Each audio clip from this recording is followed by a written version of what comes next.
Thank you, Mr. Chairman. According to the 2013 census data, women make less than men in 333 out of 342 job categories. That's 97% of major occupations.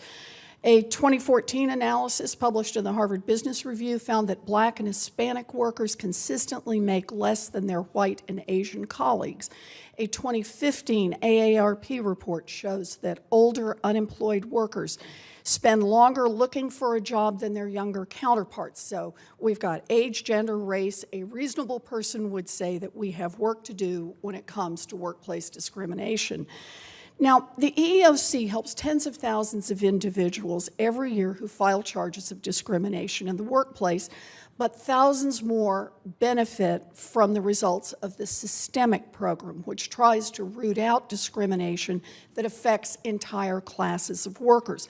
Back in 2006, Commissioner Silverman, who was appointed by President Bush, concluded, and I want to quote here, EEOC is uniquely equipped to combat systemic discrimination, close quote, and he made that a top priority for the EEOC.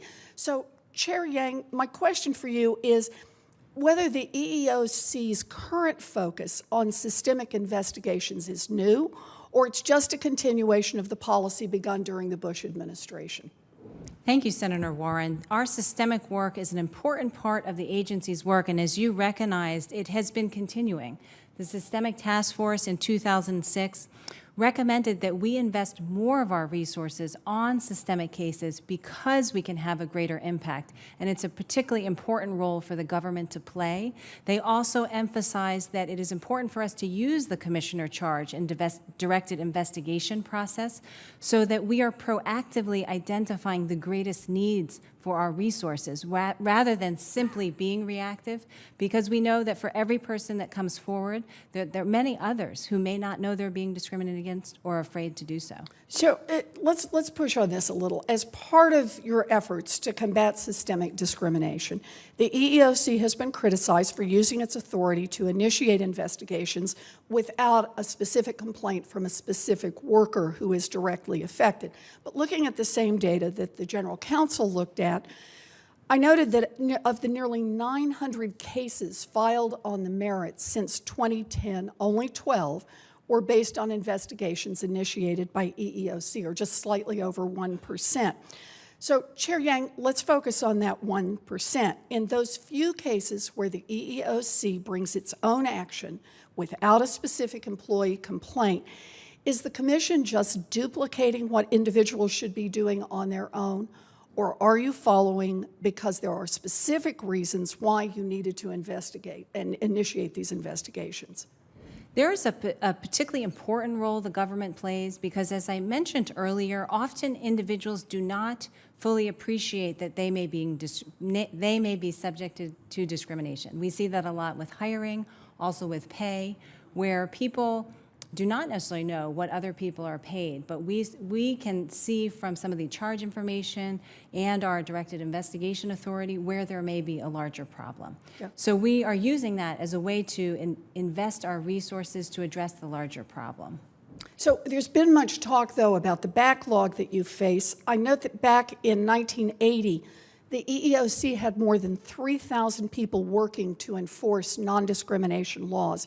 Since then, the American workforce has expanded by nearly 50 million workers, but the number of people at EEOC who are there to enforce non-discrimination laws has been cut by more than 1,000 workers.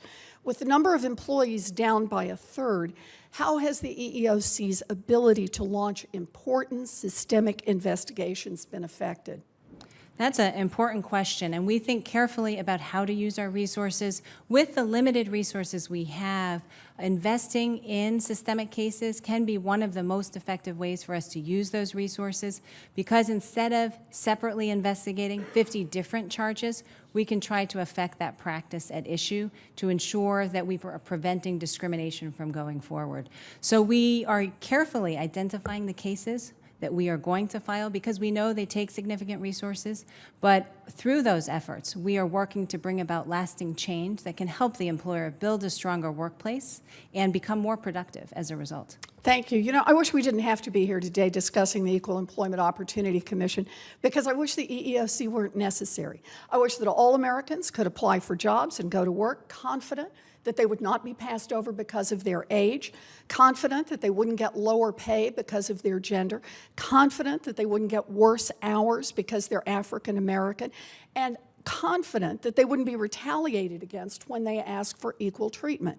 But all the independent evidence shows us that we are not there yet. Until we get there, our continued efforts to address this issue are an important part of who we are as a people. We have more work to do, including passing the long overdue LGBT anti-discrimination legislation so the EEOC can better protect people who face discrimination in the workplace because of sexual orientation. But at a minimum, we can encourage the EEOC to do the work it can to protect every working American, make sure that we all have equal opportunities on the job. Thank you very much for your work. Thank you, Mr. Chairman.